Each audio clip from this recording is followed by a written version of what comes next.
हार्दिक पटेल को गुजरात का, इतना बड़ा राज्य गुजरात का वर्किंग प्रेसिडेंट बना दिया जाता है कांग्रेस का। आपको फैसले लेने के लिए छोड़ा जाता है। आपको पूरी आज़ादी थी कि पूरा गुजरात आप घूमें, युवाओं को एक करते हुए भाजपा की जो अन्यायपूर्ण नीतियां हैं यहाँ या वहाँ उसके खिलाफ बोलें। और क्या चाहिए आपको? वर्किंग प्रेसिडेंट है मेरे जैसों के लिए। आज भी इस पार्टी में एक बहुत संघर्ष और संघर्ष के बाद हम वहाँ पहुँचेंगे जहाँ हार्दिक पटेल को पहुँचा दिया गया था। लेकिन कायर था, कमज़ोर था, डर गया और छोड़कर चला गया। और मुझे खुशी है इस बात की कि अगर उसके नेतृत्व में हम चुनाव लड़े होते तो शायद हम जो गुजरात जीत रहे हैं अब वो नहीं जीतते, क्योंकि उसके अंदर एक भाजपा का डर था।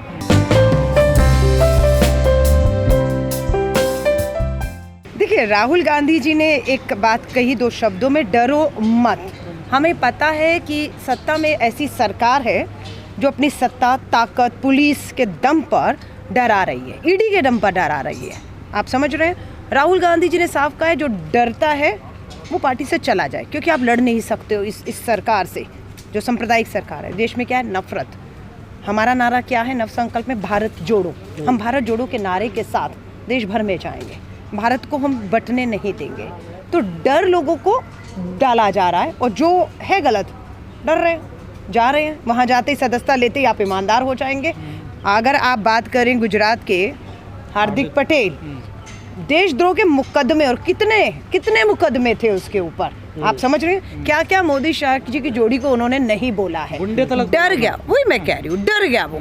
सारे मामले रद्द हो गए, भाजपा में चला गया, भाजपा का पटका गले में डाल लिया, अब टिकट भी मिल जाएगी, विधायक भी बन जाएगा, मंत्री भी, बट डर गया वो, है ना।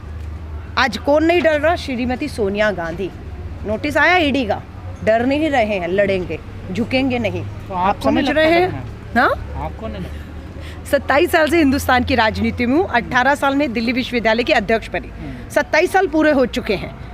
3 बार विधानसभा लड़ी चुनाव, कांग्रेस के कार्यकर्ता से लेकर राष्ट्रीय सचिव रही। भाजपा और संघ की विचारधारा से लड़ी हूँ हमेशा। एक चीज़ मुझे खलती है हमेशा, अगर आपने पूछा है, जब अन्ना आंदोलन हुआ तो रामलीला मैदान, पूरी दिल्ली और देश की नज़र थी। मैं भी गई रामलीला मैदान में, पीछे देखा महात्मा गांधी की तस्वीर थी और आगे अन्ना टोपी लगाए गांधी की बैठे होते, तो कहते थे आज़ाद भारत का दूसरा गांधी पैदा हो गया। लेकिन जब उसी पार्टी में मैं गई, चुनाव लड़ी, जीती, 5 साल विधायक रही, उस अरविंद केजरीवाल को, जो लोग कहते हैं ना भाजपा की बी टीम है, इसमें कोई शक नहीं है, उनकी सत्ता, उनकी विधायकी को ठोकर मार के आई हूँ।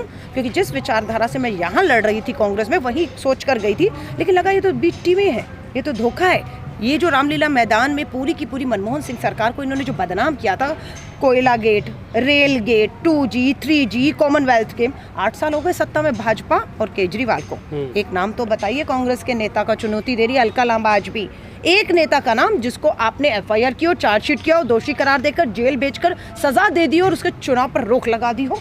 आज बताइए, सिर्फ बदनाम किया। 8 साल कम नहीं थे, सत्ता में थे, सारी सरकारी फाइलें आपके पास हैं, लेकिन सिर्फ कांग्रेस को बदनाम करने के लिए एक आंदोलन हुआ, ये मुझे वहाँ जाकर समझ आई। और उस आंदोलन के पीछे खेल पूरा RSS का था कि किसी तरह भी सरकार को बदनाम करना है, बर्खास्त करना और अपनी सत्ता हासिल करनी। और आज सच्चाई है, कांग्रेस आज सत्ता में नहीं है और दिल्ली में केजरीवाल और देश में भाजपा की सरकारें हैं, डराने का काम कर रहे हैं। जो डर गया, झुक गया। मैं बता रही हूँ, TMC की खुल के बोल रही हूँ, तृणमूल की दीदी हो, TMC की दिल्ली का केजरीवाल हो, इनके साथ सेटिंग ये थी कि जहाँ जहाँ कांग्रेस भाजपा को सीधे टक्कर दे रही है, वहाँ भाजपा ने अपनी बी टीमों को भेजा। उदाहरण आपके पास है अभी हाल ही का उत्तराखंड और गोवा का चुनाव, जहाँ पर सीधा मुकाबला भाजपा और कांग्रेस के बीच में था। लोग बिल्कुल उन्हें हराना चाह रहे थे। बी टीमें आई, वोट बांटा, जो भाजपा के खिलाफ था उनको वापस सत्ता सौंप के अपने राज्यों में वापस चली गई। इसलिए ईडी और ये सब का उनके ऊपर नहीं हुआ। लेकिन जो डर की बात आपने कही, हाँ, जो पार्टी छोड़ते हैं वो, हाँ, ये जैसे अभी हार्दिक पटेल की आप बात कर रही हैं, उन्होंने कहा कि पार्टी नेतृत्व ने उनका साथ नहीं दिया, तमाम ऐसे मुकदमे हुए जो बोले ही नहीं, तो अकेला कहाँ फिर इंसान? हार्दिक पटेल कितने साल पहले पार्टी में, हमारे जैसे कार्यकर्ता 27 साल से पार्टी में हैं, आज भी कार्यकर्ता हूँ सिर्फ। हार्दिक पटेल को गुजरात का, इतना बड़ा राज्य गुजरात का वर्किंग प्रेसिडेंट बना दिया जाता है कांग्रेस का। आपको फैसले लेने के लिए छोड़ा जाता है। आपको पूरी आज़ादी थी कि पूरा गुजरात आप घूमें, युवाओं को एक करते हुए भाजपा की जो अन्यायपूर्ण नीतियां हैं यहाँ या वहाँ उसके खिलाफ बोलें। और क्या चाहिए आपको? वर्किंग प्रेसिडेंट है मेरे जैसों के लिए। आज भी इस पार्टी में एक बहुत संघर्ष और संघर्ष के बाद हम वहाँ पहुँचेंगे जहाँ हार्दिक पटेल को पहुँचा दिया गया था, लेकिन कायर था, कमज़ोर था, डर गया और छोड़कर चला गया। और मुझे खुशी है इस बात की कि अगर उसके नेतृत्व में हम चुनाव लड़े होते तो शायद हम जो गुजरात जीत रहे हैं अब वो नहीं जीतते, क्योंकि उसके अंदर एक भाजपा का डर था। वो डर से अगर लड़ता तो हम हारते। अब मुझे भरोसा है कि हम हिमाचल में पूर्ण बहुमत की सरकार बनाने जा रहे हैं। थोड़ी बहुत चुनौतियां जो गुजरात में हैं समय रहते राहुल गांधी जी और सोनिया गांधी जी के नेतृत्व में दूर कर ली जाएंगी और पूरा यकीन है हम वापसी करेंगे। लेकिन आप लोग बेरोजगार की बात कर रहे हैं देश में, हाँ, जो महिलाओं की सुरक्षा को लेकर बात कर रहे हैं, लेकिन देश की जनता तो कुछ और ही चाह रही है। वो कह रही है इस वाली मस्जिद में भी शिवलिंग है। ठीक है, मेरी बात सुनिए। पहले भगवान श्री राम के नाम का राजनीतिकरण किया गया, बहुत लाभ वोट लिया, अब बोला अब उसके नाम से शायद कुछ नहीं मिलेगा। फिर उसके बाद श्री हनुमान जी बीच में ले आए, जब हनुमान जी का भी लगा हो गया है काम, अब उनसे भी जो राजनीतिक फायदा भाजपा संघ ले सकती थी ले लिया। अब शिवलिंग पर आ गए हैं। अब शिवलिंग के बाद क्या होगा उस पर भी विचार भाजपा संघ कर रही होगी। असली बात यह है, देश का जो भी आपका सुनने वाले हैं वो तय कर लें कि अलका लांबा और कांग्रेस अगर कहती है कि देश में बेरोजगारी मुद्दा है, तो आप अब तय कर लीजिए कि अलका लांबा झूठ बोल रही है, और आप तय कर लीजिए कि मुद्दा नहीं है और भाजपा को वापस इसी मुद्दे पर, क्योंकि बेरोजगारी नहीं है, कांग्रेस झूठ बोल रही है, महंगाई नहीं है, महिलाओं के साथ कोई अत्याचार अपराध नहीं है, दलितों के साथ कुछ अन्याय नहीं हो रहा, किसान खुश है, बहाल है। आज आपको पता है सरकार ने जो खरीद करनी थी अनाज की वो कितनी की हुई है नकली नोटों के ऊपर? क्या है आरबीआई ने बताइए ना अपने लोगों को कि आरबीआई ने अभी जानकारी दी है कि नकली नोट जो हैं वो 500 के जो नकली नोट हैं वो 101% और जो 2000 रुपए के नोट है वो 50% नकली नोट। यानी कि जिस रफ्तार से आरबीआई असली नोट नहीं छाप रहा उससे दुगनी रफ्तार से नकली नोट छापने की मशीनें इस देश में लग गई हैं। देश में क्यों कह रही हूँ? क्योंकि पहले कहा जाता था कि नकली नोट जो है उसकी खेप जो है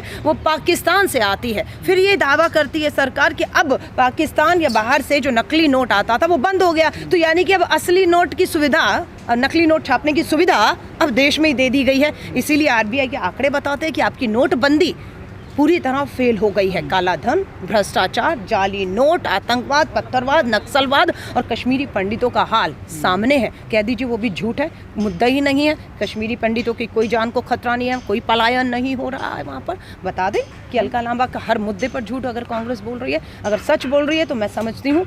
और आप कह रहे हैं जनता उसे वोट दे रही है। एक और आपके दर्शकों लोग के लिए कहूँगी, अगर 100 लोग वोट इस देश में कर रहे हैं, 25 लोग भाजपा के लिए कर रहे हैं, तो 75 लोग भाजपा के खिलाफ वोट कर रहे हैं। लेकिन वो जो खिलाफ वोट है वो बहुत से दलों में बट रहा है। अगर वो ना बटे तो आप देख लेंगे कि 70-75% वोट इस देश में आज भी भाजपा की सोच, नीति और इनके जो आज के आप देख रहे हैं बेरोजगारी, महंगाई, इसके खिलाफ होकर भाजपा का सुपड़ा साफ हो सकता है। लेकिन बात यह है कि भाजपा ने अपनी बी टीमें तैयार की हुई हैं और कुछ हमारे जैसे लोग हैं जिनसे कांग्रेस कोशिश कर रही है कि अगर लाइक माइंडेड है, सेकुलर हैं, धर्मनिरपेक्ष हैं तो हम सब एक हो जाएं। लेकिन उसके लिए उनको भी साबित करना है।